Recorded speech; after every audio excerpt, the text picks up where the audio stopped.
Vamos agora passar para IA e direitos de propriedade intelectual e eu, enfim, tenho que apresentar aqui a Amanda, por quem tenho especial carinho, porque vinha o ano passado e além disso descobri agora que temos a mesma alma mater, não é? Sim. Ora bem, a Amanda neste momento é investigadora do IPSI, que é o nosso Centro de Investigação sobre Propriedade Intelectual. Fez o nosso mestrado em Direito e Tecnologia, aliás, era Business Law and Tech, Business right? Law and Tech, E, além disso, também é uma advogada registada no Brasil e em Portugal e, portanto, na possibilidade da professora Júlia Priora, com quem a Amanda trabalha, de estar aqui connosco, que é a nossa professora sobre propriedade intelectual, temos a Amanda, que é, acho que um dos nossos casos de sucesso. Amanda, força. Os slides... Estão, voltando atrás, vamos apagar aqui, estão aqui, devem estar aqui, Amanda. Amanda. Força. Pronto. Vocês conseguem me ouvir? Pronto, perfeito. Eu gostaria primeiramente de agradecer a essa introdução tão carinhosa da professora Vera e também pela organização de todo esse evento, que realmente me surpreendeu muito positivamente pela qualidade, pelas palestras, foi realmente muito bom.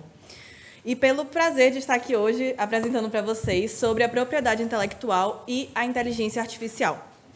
Eu sou Amanda Costa Novaes, investigadora do Nova IPSI, que é o Knowledge Center aqui da Nova School of Law, sobre propriedade intelectual e sustentabilidade, e este é um working paper em coautoria com a professora doutora Júlia Priora, que é a diretora desse mesmo centro de pesquisa.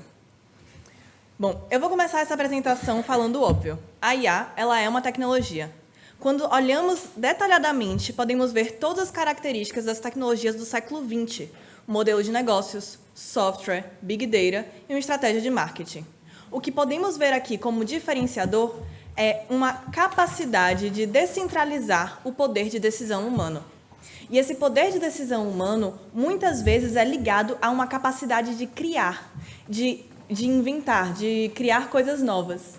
E essa capacidade de criar, foi para esta capacidade de criar que geramos, que há os direitos de propriedade intelectual. Foram para esses criadores humanos que pensamos em um incentivo, um direito que funcione como um incentivo para que as pessoas possam criar o que queremos manter e proliferar na sociedade, como arte, música, textos e afins. Nesse sentido, a propriedade intelectual ela sempre teve muito a dizer sobre as novas tecnologias, porque é devido a essa propriedade que criamos que uma criação intangível ela pode ser negociada no mercado. Isso serve de um grande incentivo econômico para todos os criadores. E o papel fascinante da propriedade intelectual ela reside na sua ambiciosa busca por um equilíbrio. Por um lado, ela busca que haja melhores tecnologias disponíveis para todos. E, por outro lado, ela mantém partes dessas tecnologias sob o controle exclusivo de alguns. E, bom, por que estamos falando de propriedade intelectual e inteligência artificial? Como a inteligência artificial tem essa capacidade de criar, há aqui diversas questões que surgem, diversas perguntas. E, apesar de não ser a única, mas a principal debatida são os direitos de autor. E aqui nós perguntamos se há realmente um problema de interpretação jurídica ou se há preocupações, na verdade, econômicas. Eu trago aqui para vocês um esquema do que seria um funcionamento de uma inteligência artificial. Nós temos desse lado o input, ou seja, tudo aquilo que é utilizado para treinar essa inteligência artificial, que podem ser textos, dados, músicas, enfim. Temos a caixa preta metafórica, que é esse sistema, e nós temos um output, que é original e que é diferente de tudo isso que foi introduzido para treinar esse sistema. E aqui nós teremos dois grandes problemas relacionados à propriedade intelectual. O primeiro deles centra-se no input e o outro no output. Eu vou começar com o problema do output, porque ele é mais visível. E, na verdade, a grande pergunta é: quem é o autor de um trabalho gerado por inteligência artificial? E, apesar de parecer uma pergunta muito cativante e muito difícil, a sua resposta está na lei e na jurisprudência. Primeiramente, que as máquinas não têm personalidade jurídica. Logo, elas não podem ser detentoras de direitos, não podem ser detentoras de direitos de autor também.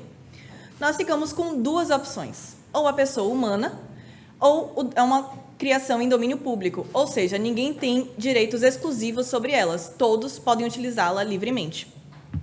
E, como eu disse, a lei e a jurisprudência diz reiteradamente que autor é aquela pessoa que fez as escolhas criativas e independentes que geraram a obra.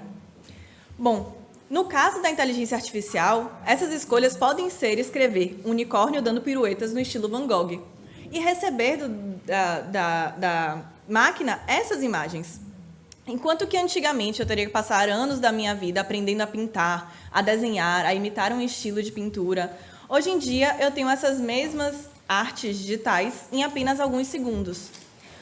Mas a autora continua sendo eu que tive as escolhas, independentes e criativas, de pedir exatamente essa imagem, o unicórnio, a pirueta, o estilo.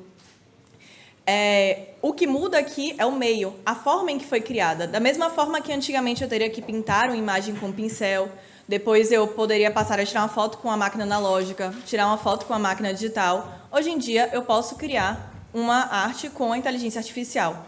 O autor não muda. E aí vem uma segunda questão, tá? E se eu não tiver nenhuma escolha criativa? Se eu simplesmente pedir para o ChatGPT gerar para mim um texto, um poema? Nesse caso, a criação estará em domínio público. Se não há escolhas criativas, todos podem usufruir livremente dela. Ninguém tem direitos exclusivos sobre aquela criação, porque a máquina não pode ser detentora de direitos de autor. Bom, e aí nós vamos para o segundo problema, porque essas imagens são geradas com base em outras criações que estavam previamente na internet, dados que foram previamente criados por humanos e que estavam disponíveis.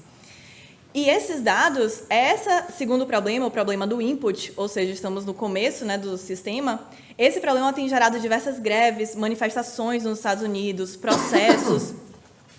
Ainda assim, o sistema jurídico tem uma resposta para esse problema. Nós temos aqui, primeiramente, que os dados brutos eles não são protegidos por copyright, ou seja, qualquer informação pura e simples, se não tiver nenhuma escolha criativa por trás dela, ela não vai ter proteção de direitos de autor. E também as decisões judiciais, tanto as leis quanto as próprias decisões judiciais, elas não são protegidas por direitos de autor aqui em Portugal e na maioria dos países da Europa. É uma questão do país decidir se vai ser protegido por direitos de autor ou não. Por uma questão de interesse público, realmente. Então, nesse caso, como eu sei que estamos aqui entre advogados, para treinar a inteligência artificial com essas decisões, não há direitos de autor envolvido, na proteção dessas decisões. Mas todas as outras criações que podemos imaginar, textos de blogs, notícias, jornais, pinturas, músicas, muito disso, ele tem um autor que fez escolhas criativas, independentes para gerar aquela obra, e esses trabalhos, nesse caso, eles podem ser protegidos por direitos de autor. Ou seja, o autor tem direito exclusivo sobre aquela obra. Ele pode decidir para o que aquela obra pode ser usada, com que intuito, em que sentido, em que momento. Entretanto, por que o ordenamento jurídico daqui, da Europa principalmente, tem uma resposta para isso? Nós temos uma exceção na última diretiva 2019-790, que é uma exceção sobre copyright in the digital single market, que fala do text and data mining, que é exatamente essa ação de fazer o scrapping na internet sobre esses dados que são utilizados para treinar a inteligência artificial. E eu não vou poder entrar nos detalhes dessa diretiva e desses artigos 3º e 4º, mas ele basicamente permite que esse text and data mining seja feito para ser pesquisa científica, para incentivar a pesquisa científica, e também permite que seja feito para fins comerciais. No caso dos fins comerciais, se o autor discordar previamente, ou seja, colocar algum bloqueio, seja tecnológico ou seja contratual, na sua criação, ela para de poder ser utilizada para treinar esses sistemas. Mas caso não haja essa discordância prévia, basicamente há uma possibilidade de usar, sim, essas obras que estão disponíveis na internet para treinar os sistemas. E por isso, aqui a grande questão é, na verdade, qual o foco do debate? Porque eu trouxe para vocês todas as respostas que o sistema jurídico já dá às grandes perguntas que surgem quando se fala em propriedade intelectual e inteligência artificial. Ainda assim, nós temos manifestações, nós temos inquietações, porque, na verdade, nós podemos utilizar esse momento para criar novas políticas públicas. Nós temos uma resposta do ordenamento jurídico, mas nós gostamos dessa resposta? É uma resposta eficiente? Essa resposta poderá trazer mais problemas no futuro? Então, quais as profissões que nós queremos incentivar no futuro? Então, esse o grande foco do debate agora, pensar nas políticas públicas que queremos usar ou no que queremos aproveitar este momento para repensar. Porque se antigamente eu teria que passar anos da minha vida para fazer uma pintura e eu merecia, por isso, uma proteção de X anos, hoje em dia que eu faço em apenas alguns segundos, a proteção deve ser da mesma forma? Deve ser pelo mesmo tempo? Deve ser da mesma maneira? Então, é um momento de repensar o sistema que nós temos hoje, que foi muito da sua base criado em 1800, quando o mundo não era o que temos hoje.